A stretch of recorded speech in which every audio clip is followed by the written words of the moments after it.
Well, let's bring in Bill Russo, now founder and CEO at Automobility Limited, joining us from Shanghai. Were you excited by what you heard out of Tesla on the battery front? I think today was very much a significant day in the battle for the dominance of the 21st century auto industry. I think the market's reaction is mixed because it's going to take time to fully achieve the vision of what was laid out today. And it's going to require more vertical integration. And vertical integration in an industry like automotive means you got to invest in new manufacturing capacities, especially in the energy supply chain. Tesla's pivoting.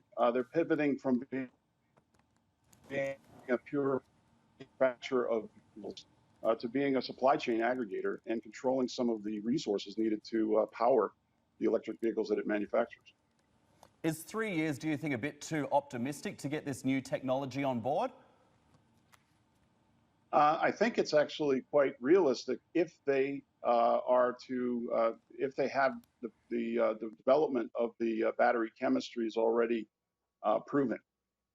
It's a matter of proving then that you are the company that can scale this technology and have the mining resources necessary to get the necessary elements. They're shifting from a cobalt based battery chemistry to more nickel and other materials in the mix, which I think is more friendly to the manufacturing of the product. They're changing to a larger form factor for the battery.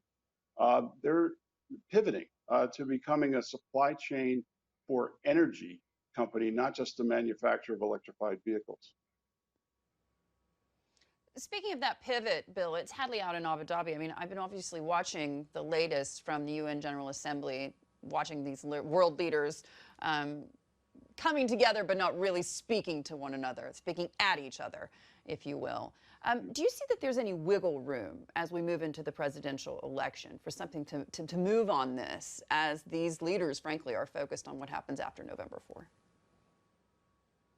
Well, I think if you take the news that we've just talked about, Tesla, you know, the new global economy is going to be powered in a different manner, and that is going to affect the political winds, the geopolitics of the world. You know, obviously, Tesla featured early in the presentation their move toward China. China is the market that most efficiently scales these technologies, not just because it's a large market, but because it's more commercially aggressive at how it pursues the new, I think, clean energy supply chain. China gave Tesla something very special, which is the ability to bring a 100% owned manufacturing facility into being, and they did it in 15 months. That's because bringing Tesla in is good for China. It helps China build out the new energy vehicle infrastructure needed to be dominant in the future of electric propulsion.